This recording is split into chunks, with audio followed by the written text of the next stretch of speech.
Who will walk away from NXT Deadline as the Iron Survivors? Hello everyone, it's NLW Figs here, back again with another video. Today, I'm going to be giving you my predictions for NXT Deadline this Saturday. Of course, it was originally going to be going head-to-head with ROH Final Battle, but now it seems as though it will be taking place afterwards. But there is a new match type on this card, an Iron Survivor Challenge. I'll give you my thoughts on that match concept, as well as the participants in it. But before I get into my predictions, make sure you like the video if you enjoy, and subscribe to NLW Figs for more wrestling figure content. And also comment down below, are you keeping up with NXT? Have you watched NXT recently, and what are your predictions for Deadline? So without further ado, let's get straight into it. So the first match I'll cover is the NXT Tag Team title match. It's Pretty Deadly versus the New Day. Now, what are the New Day doing in NXT? Well, they are going to challenge Pretty Deadly for the Tag Team Championships after interrupting their little Christmas shindig they had going on NXT. So in this one, you would expect Pretty Deadly to retain, wouldn't you? But you don't know really if the New Day are going to get a loss to Pretty Deadly, so I don't know, man. It's Christmas time after all. Maybe the New Day will actually win the Tag Team Championships here. It would be quite interesting to see them in NXT for a little bit of time. However, I think it might work better if it were a heel coming in from the outside to win the championships, if you saw what I mean. Sort of like Dolph Ziggler did with the NXT title last year. So with this one, I'll predict Pretty Deadly, but I'm not too sure about it, you know. I think it would be an interesting avenue to go down to have New Day win the championships here, but Pretty Deadly, I enjoy their kind of comedic duo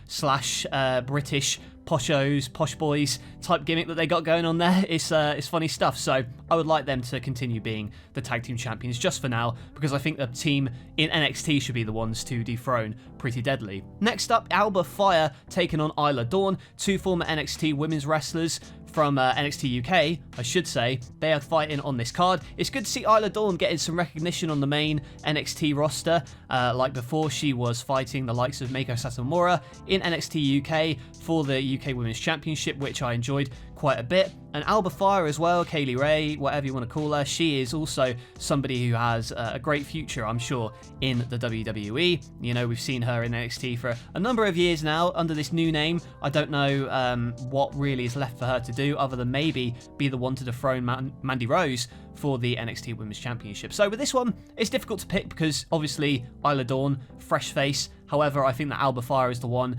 who needs the win here in this matchup, and then potentially be the one to dethrone Mandy Rose down the line. Next up, now we're going to talk about the Iron Survivor Challenges. So we'll start with the women's, and you know what? Shawn Michaels, he was the one who kind of introduced this sort of thing. So I'll go over the rules and tell you what I think of it. So it says here, 2 wrestlers are going to start. Every 5 minutes, another wrestler enters until all 5 participants are in the ring. So it's similar to a championship scramble in that sense. After the last wrestler enters, there's a predetermined time limit.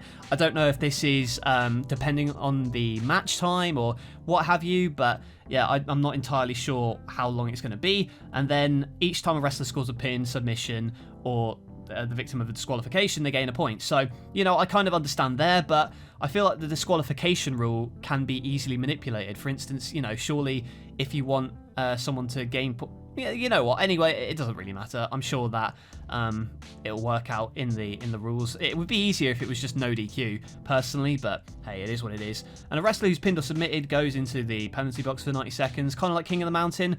And then the winner of the match is the person who scores the most points. So basically, you know, it's a convoluted system, but the person with the most points wins, basically. And yeah, I can get on board with that. I like my new match types in wrestling. It should be interesting. Hopefully they can keep it going, keep it fresh as they go along, because obviously, you know, with the championship scramble, there was a couple of teething problems with that, and we haven't seen it since, really, aside from once. But this matchup, yeah, I'm pretty looking forward to it. I reckon there is a lot that you can do with these wrestlers. So we'll start off with the women's match. So the number 1 contender will be determined in this one for the women's championship, for the women's champion Mandy Rose. And so we've got Zoe Stark, Cora Jade, Roxanne Perez, Kiana James, and Indy Hartwell.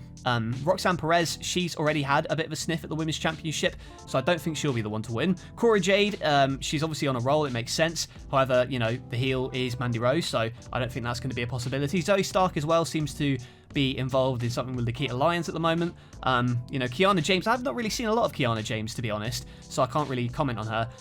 But Indy Hartwell, I think, will be the one to win this matchup and get a shot at the Women's Championship. I don't think she'll dethrone Mandy Rose. However, I do think that Indy Hartwell, especially after the Dexter stuff, kind of blew over, and now she's kind of on her own, sort of, to try and test the waters in NXT, so to speak. I think that Indy Hartwell could benefit greatly from this win, especially because all the other women have had a lot of moments to shine on NXT recently. So Indy Hartwell, I think, will have this one in the bag. And we've also got the Men's Iron Survivor Challenge to determine the #1 contender for the NXT title. So Carmelo Hayes, JD McDonough, is that how you pronounce it? I have to call him Jordan Devlin, I'm sorry.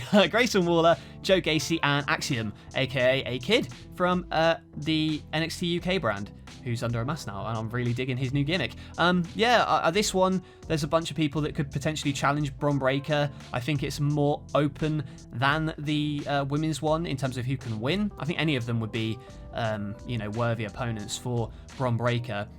Jordan Devlin, I think I could see him winning this one. I don't see Joe Gacy getting another shot, though. Axiom potentially, but as a face, I think he's the underdog. I don't think he'll be the one to win this one. So I'm really torn between Grayson Waller and Carmelo Hayes. My head says Grayson Waller. I think they'll want to give him a championship opportunity against Bron Breakker coming soon. But my heart, man, my heart's with Carmelo Hayes, baby. I love Carmelo Hayes. I think he is the future of WWE. He's definitely my favourite wrestler in NXT at the moment, just in terms of the bangers he puts on. He's a mix of the new hybrid NXT and also, there's that work rate style that he's got going for him from the old NXT. I think he's great, and I think it's time for him to shine. I think he'll be the one to beat Bron Breakker for the NXT title, but maybe it won't be so soon. So I'll predict Grayson Waller, although I wouldn't be surprised if Carmelo Hayes won this one. And like I said, though, I've not really been keeping up with too much NXT, so it's a difficult one to predict. By the way, next up, just before we get onto the main event, I do want to talk about some of the stuff going on NXT, including the storyline between Dijak and Wes Lee. I wanted to talk about it because I love both of these guys, especially Dijak, and it's great to see Dijak back on TV, away from the T-Bar stuff as this pseudo-Terminator type gimmick. Yeah, great stuff. And now it looks like he'll be feuding with